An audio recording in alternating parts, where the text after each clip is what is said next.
bienvenue dans la grande interview. Aujourd'hui, nous recevons le ministre des Affaires étrangères du Niger, M. Bakary Yahou Sangaré. Monsieur Bakary, bonjour. Bonjour. Merci beaucoup d'avoir accepté notre invitation.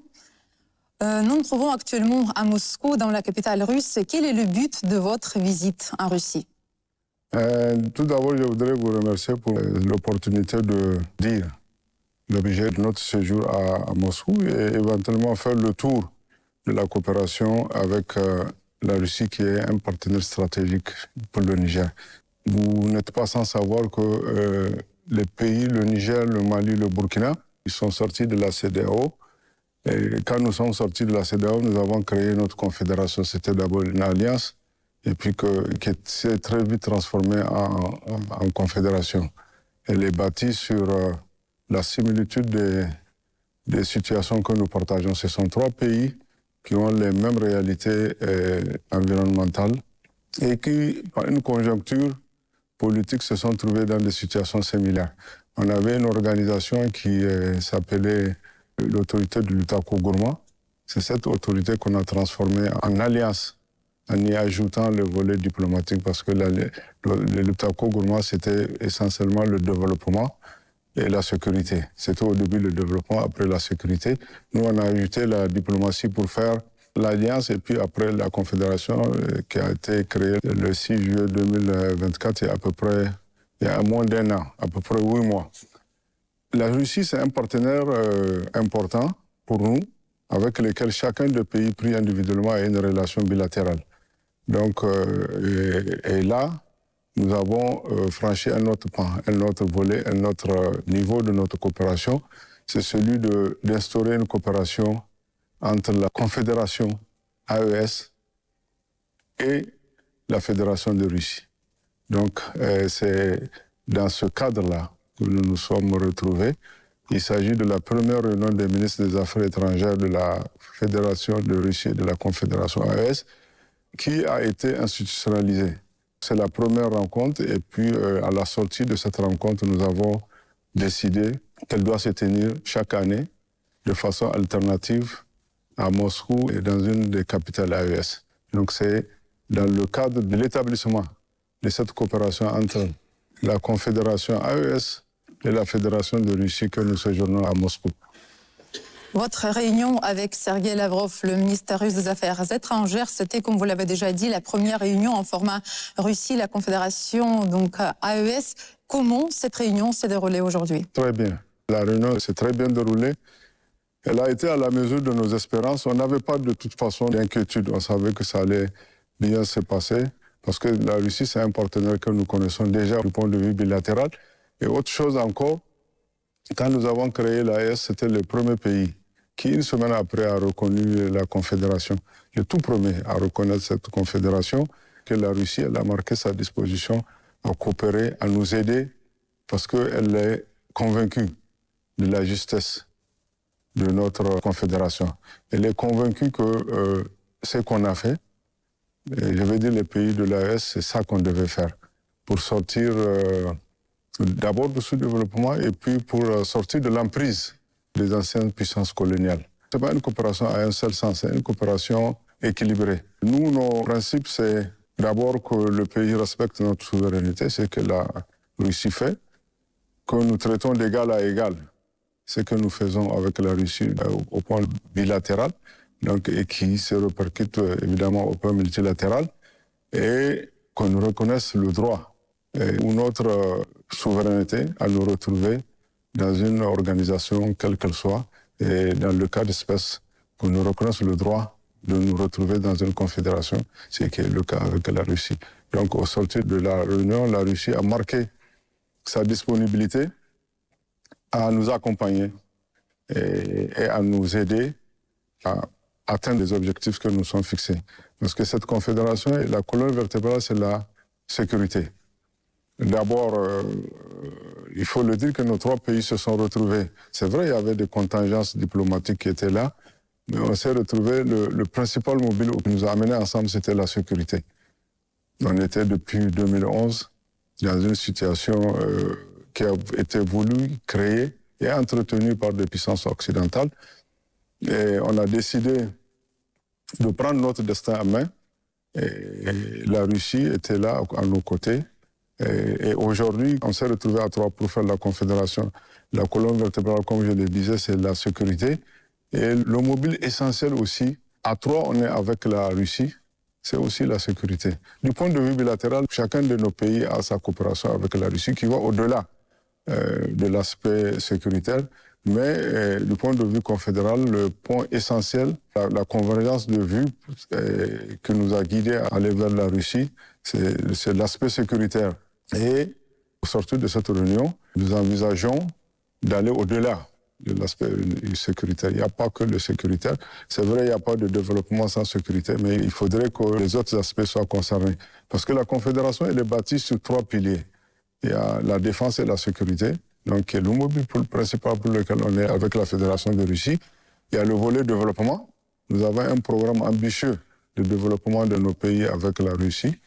Et l'aspect diplomatique, qui consiste à coordonner nos actions, à coordonner nos points de vue sur les questions d'actualité internationale, les questions majeures. Pour le moment, ça marche très bien. Nous avons une parfaite coordination au niveau de la Confédération et puis avec la Russie ensuite. Quelle est la position du Niger sur les relations entre la Confédération AES et la CEDEAO?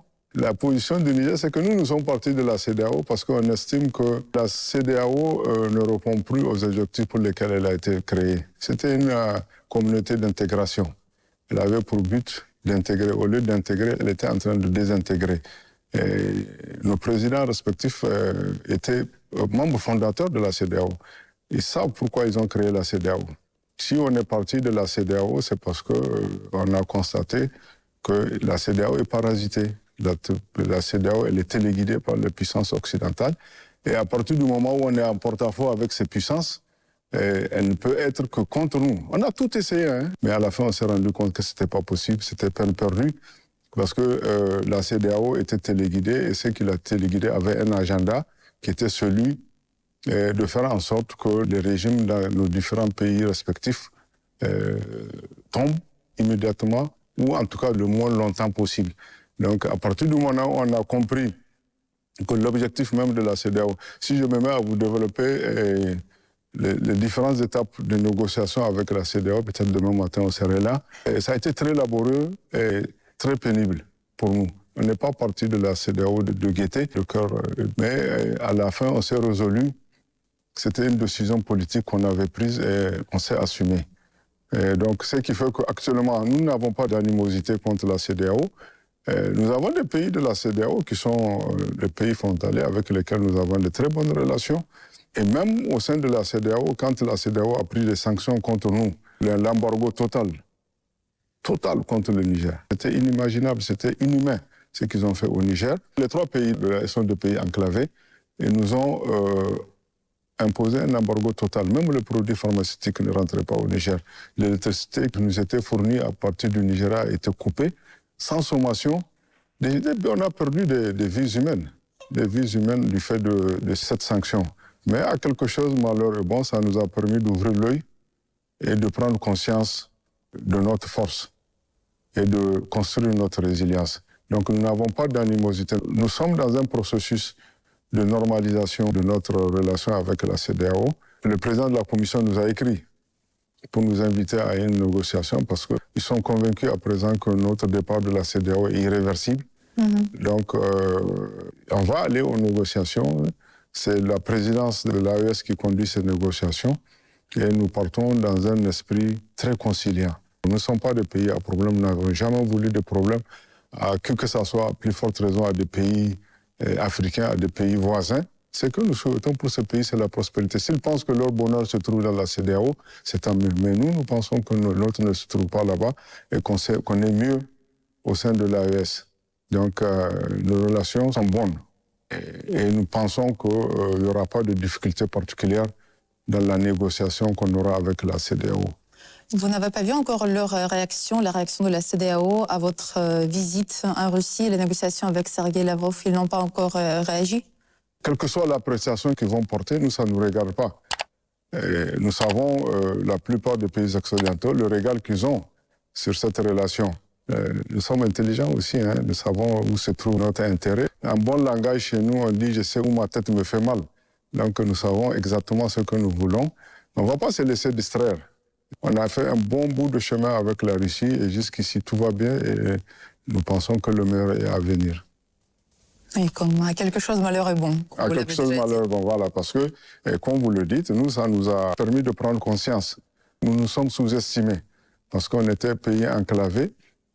On avait pensé que l'enclavement était un handicap. Mais nous, on va le transformer en avantage et ils vont voir que l'enclavement n'est pas un désavantage. Et vous savez, Dieu n'est pas injuste. S'il vous fait enclaver, il vous donne autre chose. Tous ces pays-là, pas un seul parmi ces pays qui a les richesses que nous avons. Ils savent. Et si aujourd'hui nos populations n'ont pas profité de ces richesses-là, c'est parce que justement nous sommes restés sous le contrôle des Occidentaux qui, à la limite, ne voulaient même pas qu'on sache ce que notre sous-sol contient. Mais aujourd'hui, nous avons conscience, nous n'avons pas de complexe vis-à-vis de ces gens. Ce n'était pas les années des indépendances où, vous avez des intellectuels, nous, on n'en avait pas. Nous avons fréquenté les mêmes écoles que ces gens, ils nous connaissent, ils ne sont pas meilleurs que nous, on n'est pas dépourvus d'intelligence. Nous avons aujourd'hui les capacités de mettre en valeur les richesses pour qu'elles profitent à nos populations. Parce que c'est ça le but. Le but, c'est que ces richesses profitent désormais à nos populations. C'est injuste que des pays comme le Niger, le Mali, le Burkina, que des gens meurent à cause par manque d'une aspirine ou qu'on soit obligé de tendre la main pour traiter un palu. Ce n'est pas normal. Je vous disais tout à l'heure que le Nigeria nous a coupé l'électricité. On a les 5 sources d'énergie. Nous avons le soleil, nous avons l'eau, nous avons le vent, nous avons l'uranium, nous avons le pétrole. Mais on produisait à peine 20% de notre capacité d'électricité. Et tout ça pourquoi? On savait que ce n'était pas correct de sous-traiter notre indépendance énergétique. Mais on l'a fait. Si aujourd'hui notre secteur économique est vierge, c'est parce qu'il n'y a pas d'électricité. Personne ne viendra investir là où il n'y a pas d'électricité parce que tout s'est fait aujourd'hui avec l'électricité. L'électricité en France, c'est moins que rien. Mais les gens ici au Niger, la moitié de leur salaire passe dans le paiement des salaires. Il faut aller voir combien de villages au Niger ont de l'électricité, combien de villes ont de l'électricité. Et ce n'est pas normal. Ce n'est pas au-dessus de nos capacités. On va étonner les gens. En résumé, nous n'avons pas de problème particulier avec la CEDEAO. Ce sont des pays frères, des pays amis avec lesquels nous sommes prêts à continuer notre coopération à des conditions qu'ils nous respectent. Quelle est la position du Niger sur l'adhésion de nouveaux membres à la Confédération AES? Ça peut arriver un jour? Oui, ça peut arriver, on a prévu ça. On n'a pas fait l'AES pour que ça reste entre nous trois. On a prévu l'arrivée de nouveaux membres, mais à des conditions. Et vous savez pourquoi? Parce que simplement, on ne veut pas être infiltré. Parce que ces pays-là qui nous envahissent, les pays occidentaux qui veulent coûte que coûte nous déstabiliser, ils ont essayé par tous les moyens. Jusqu'ici, Dieu merci, ça n'a pas marché, mais ils n'ont pas désarmé, on sait. Ils peuvent faire en sorte que des pays adhèrent pour faire échouer notre alliance.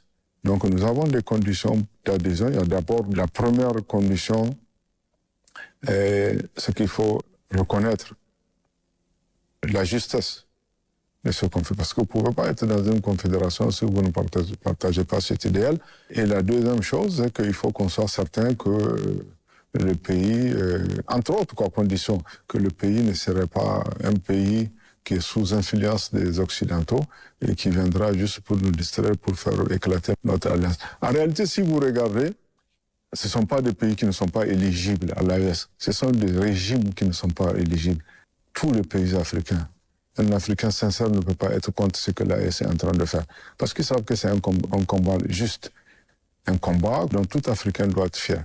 Donc, nous savons qu'il y a des régimes qui nous sont hostiles. Mais le peuple ne l'est pas. Je ne veux pas citer des pays. Ils se reconnaîtront, mais eux-mêmes savent, ces régimes savent que le peuple n'est pas avec eux. Le peuple n'est pas d'accord avec ce qu'ils sont en train de faire contre l'AES. Les peuples sont plutôt AES. Donc, oui, il y a des possibilités d'adhésion. Et il y en a même qui ont fait le pas, qui ont demandé à être des membres observateurs. Donc, c'est pour dire que nous, ça nous reconforte dans notre position. À un moment, on nous a fait croire que c'était un feu de paille, que c'était juste Et même la CEDEAO a cru comme ça. C'est pourquoi elle nous demande de revenir parce qu'elle pensait qu'on a créé l'AES parce qu'il y a l'embargo. Donc on lève l'embargo, ils vont revenir. C'est pas ça. C'est que c'est plus profond.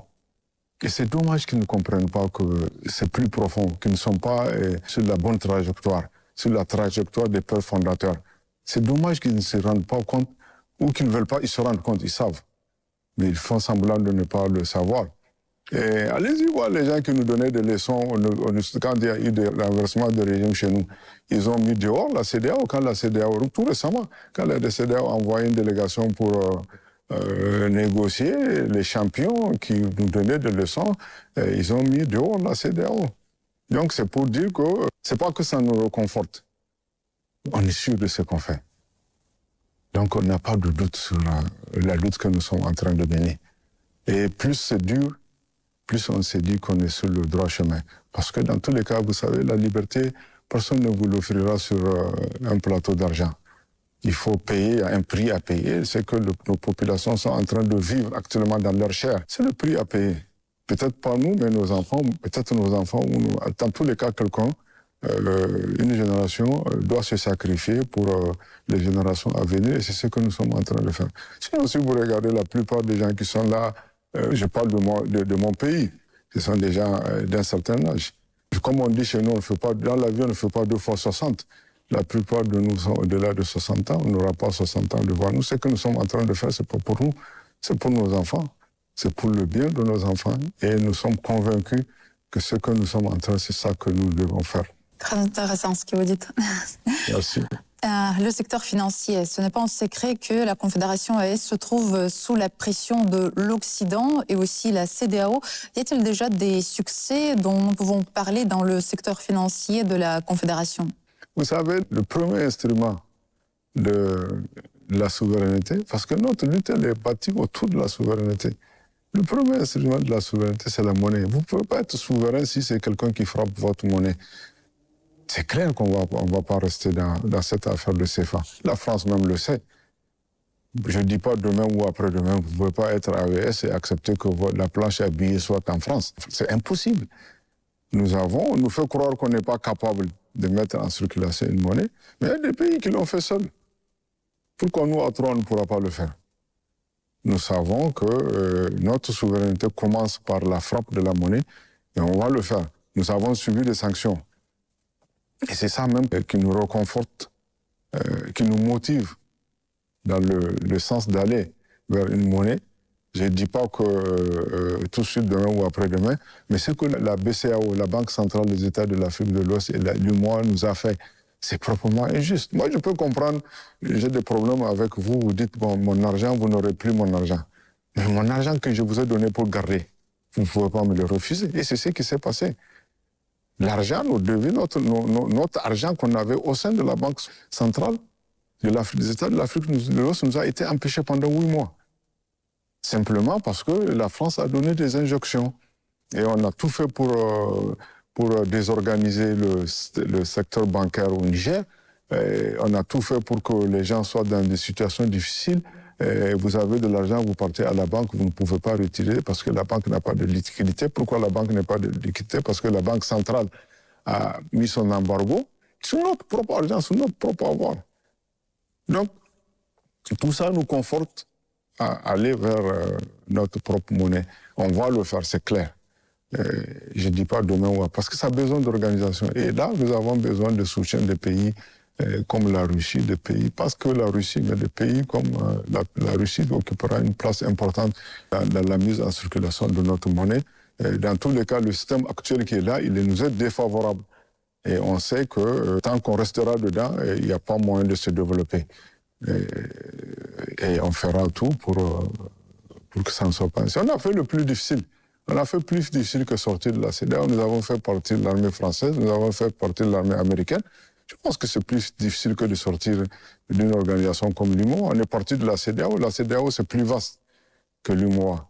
Il y avait beaucoup plus d'implications pour nous. Vous savez, une décision politique, quand vous la prenez, il faut assumer. Donc on a pris avec la CEDEAO, on a assumé. Et avec l'UMOA, on n'en parle pas pour le moment, mais on va le faire. Je crois que même la France, même l'UMOA le sait, que il n'y a pas moyen qu'on reste, tant qu'on est AES, qu'on reste. La seule façon de nous empêcher de sortir de l'UMOA, c'est de nous faire sortir de l'AES, et je ne vois pas un moyen de nous faire sortir de l'AES. En tout cas, je ne vois pas la raison. Je ne vois pas la raison, c'est un droit souverain pour les pays, et pour le moment, que les gens le veuillent ou non, c'est le choix politique du Niger. Si celui qui n'est pas content, il n'a qu'à ne pas être content, mais nous, c'est notre choix. Et pour le moment, c'est ce que les autorités politiques actuelles que nous sommes avons décidé. Que ce soit au Niger, que ce soit au Mali, que ce soit au Burkina. Merci beaucoup à vous. Je vous en prie. Merci. Et je vous rappelle que c'était le ministre des Affaires étrangères du Niger, M. Bakary Yao Sangaré.